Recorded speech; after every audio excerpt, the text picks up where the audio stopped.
Hello student, we are going to learn page number 42, 2.5, the who thinks he can. This is the poem. First you open your English book, open page number 42. Look this poem very carefully. The title of the poem is The Man Who Thinks He Can. The poem is about a man and his thinking. This poem has a wonderful message of everyone offer. I will read the first stanza and explain it.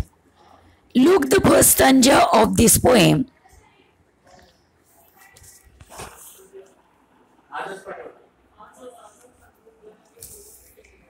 If you think you are beaten, you are. If you think you dare not, you don't. If you like to win, but you think you can't, it is almost certain you won't. In this stanza, the poet tried to tell the reader that everything depends on your way of thinking. If you are negative at the beginning of any work, you will never be able to get success, and that is because you are not confident about your ability, and it leads to your बघा विद्यार्थी मित्र, कवी या ठिकाणी सांगतोय की तुम्ही जसा विचार कराल तसं घडेल. तुमच्या मनामध्ये if you are negative at the beginning of any work, तुमच्या मनामध्ये कामाच्या सुरुवातीलाच जर नकारात्मक विचार आला तर काय होईल बघा. You will never be able to get success. तुम्हाला त्या कामामध्ये यश मिळणार नाही. and that this is because you are not confident about your ability.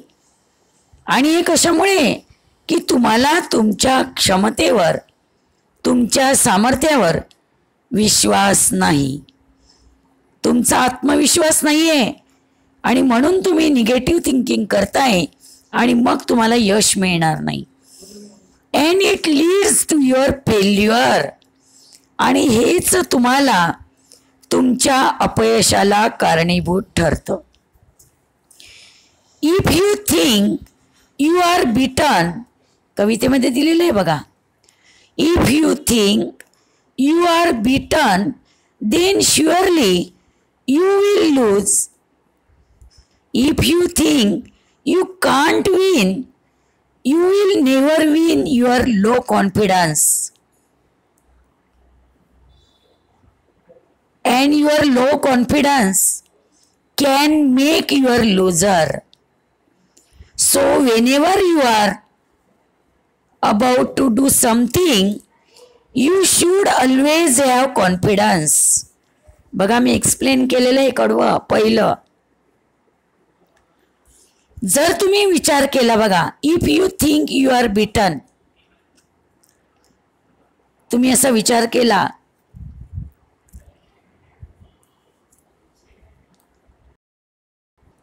की मला सक्सेस मिळणार नाही, माझं कॉन्फिडन्स आलेला आहे, तुमचं confidence surely you will lose. If you think you can't, विचार केला नाही आता हे जिंकू शकत बक्षीस, यू विल विन, तुम्ही कधीही ते बक्षीस किंवा ती शर्यत जिंकणार नाही. आणि हे कशामुळे अशक्य होणार आहे? युअर लो कॉन्फिडन्स, तुमचा कमी असलेला आत्मविश्वास. And due to your low confidence you can make you loser, आणि तोच तुम्हाला अपयशाला कारणीभूत ठरणार आहे. So whenever you are about to do something you should always have confidence. म्हणून तुम्ही केव्हाही विचार कराल तर तो तुमच्या आत्मविश्वास तुम्ही जागृत कराल, हे या कडव्यामध्ये सांगितलेलं आहे. दुसरं कडवं बघा. If you think you will lose you are lost.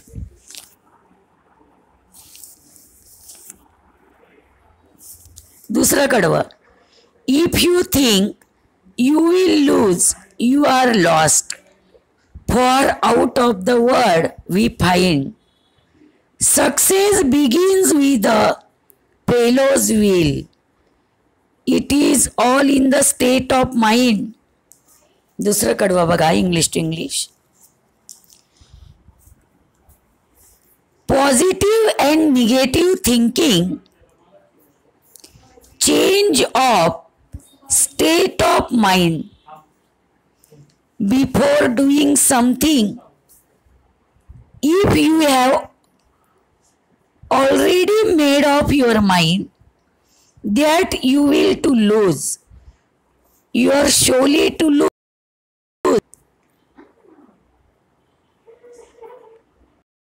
You lose success. Big person power of thinking. If he thinks he can be successful, he will work hard, and he can win due to his work hard and passion. बघा, तुम्हाला जर जीवनात यशस्वी success हवं असेल तर तुम्ही सकारात्मक राहा. सकारात्मक विचार तुमच्या मनामध्ये आले की तुम्ही आपोआप हार्डवर्क कराल, कठोर परिश्रम कराल, आणि त्यामुळे you can win due to his hard work, due to your hard work and dedication. तुमच्या कठोर परिश्रमाने तुम्ही यश संपादन कराल, हे या कडव्यामध्ये सांगितलेलं आहे. त्याच्यामुळे तुमचा आत्मविश्वास पण जागृत राहील. Every work start first in your mind. पहिल्यांदा तुमच्या मनामध्ये ते काम करण्याची तुम्ही सुरुवात येईल की मला हे काम करायचं आहे, मला इंग्रजीचा अभ्यास करायचा आहे. And then actually at in your state of mind will start your work. आणि नंतर तुमच्या सुप्त मन जे आहे, अंतर्मन, ते काम करायला सुरुवात करेल. लक्षात घ्या, हे दुसऱ्या कडव्यात सांगितलेलं आहे. तिसरं कडवं बघा.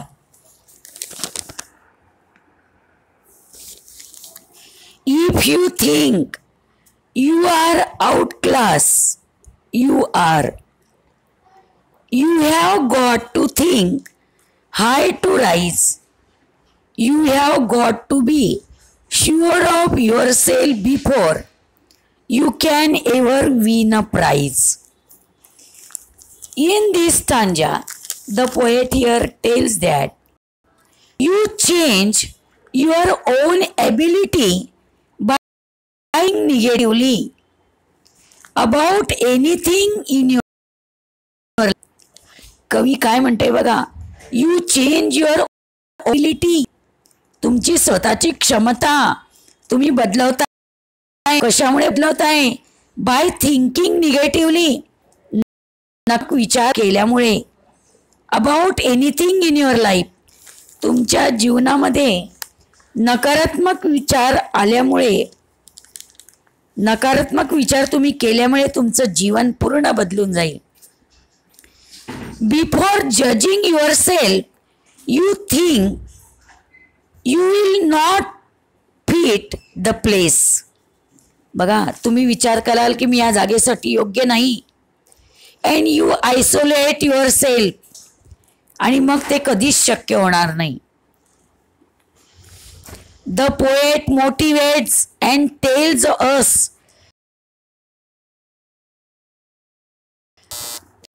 To think positive to achieve your goal. You should always be positively that you will be able to do it. When you have confidence, you always win the prize. तुमच्यामध्ये जर आत्मविश्वास जर तयार झाला तर तुम्ही बक्षीस नक्की जिंकाल. तुम्ही सगळ्या गोष्टीमध्ये तुम्हाला यश प्राप्त होईल.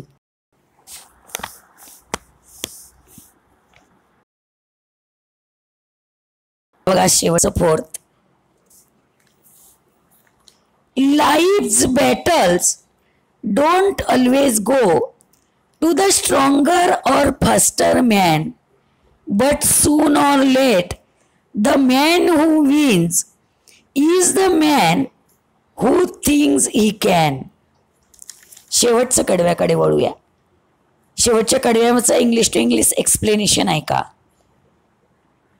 In this stanza, the poet here tells that everywhere in your life you will be facing challenges. बघा, तुमच्या जीवनामध्ये तुम्हाला अनेक आव्हानांना तोंड द्यावं लागतंय, लावं लागणार आहे. तुमच्या आव्हानांना तोंड द्यावं लागणार आहे. जीवनामध्ये तुम्हाला आव्हानांना तोंड द्यावं लागणार आहे. Everywhere in your life you will be facing challenges and you should accepted those challenges to grow in your life. आणि तुम्हाला बघा ते आव्हानं स्वीकारावे लागणारच आहे. You should be life as a battle and always try to win it. तुम्ही जीवन हे लढाई आहे. आपल्याला सगळे हत्यारे घेऊन लढायची आहे. जीवनाची लढाई यशस्वी करायची आहे आणि ती जिंकण्याचा प्रयत्न करा, असं कवी सांगतोय. It is not necessary that only those who are faster and stronger in ability to win. बघा, या लढाईमध्ये नाही आहे कोण बलवान आहे, कोण स्ट्रॉंगर आहे, कोण आहे. म्हणजे अंगाने बळकट असला तर लढाईचा काही संबंध नाही. तुमचं मन स्ट्रॉंगर असलं पाहिजे. The one who wins is the man who thinks he can. ज्याला लढाईची जिंकायची आहे त्याने सकारात्मक विचार मनात आणा. मग शरीराने तो मनुष्य कितीही बलवान असेल पण मनाने जर कमकुवत असेल तर तो कोणतीच लढाई जिंकू शकणार नाही, हे कवीला सांगायचे. पण शरीराने जरी तो दुबळा असेल, अपंग असेल, पण मनाने जर तो स्ट्रॉंग असेल तर तो जीवनातल्या प्रत्येक लढाया यशस्वीपणे जिंकेल. या ठिकाणी पॉझिटिव्ह थिंकिंगचा खूप महत्त्वाचा भाग आहे.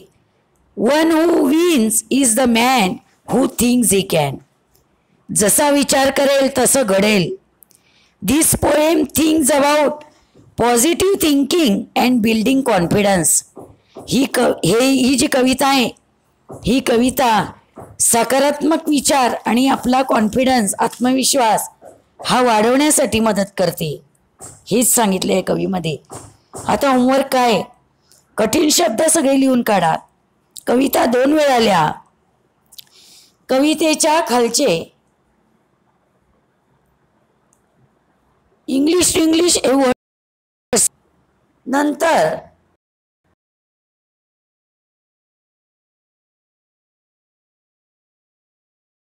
पूर्ण होमवर्क करा. तो काही म्हणजे खूप कठीण नाहीये. संक्षिप्त रूप दिलेले आहे बघा तुम्हाला 43 वर. या कॉलम मध्ये दिलेले डोंटचं डू नॉट, कांटचं कॅन नॉट. परीक्षेला येणारे सोपं आहे, काही कठीण नाहीये. त्याच्यामुळे त्याचा अभ्यास करा. आणि होमवर्क मला पाठवा. थँक्यू.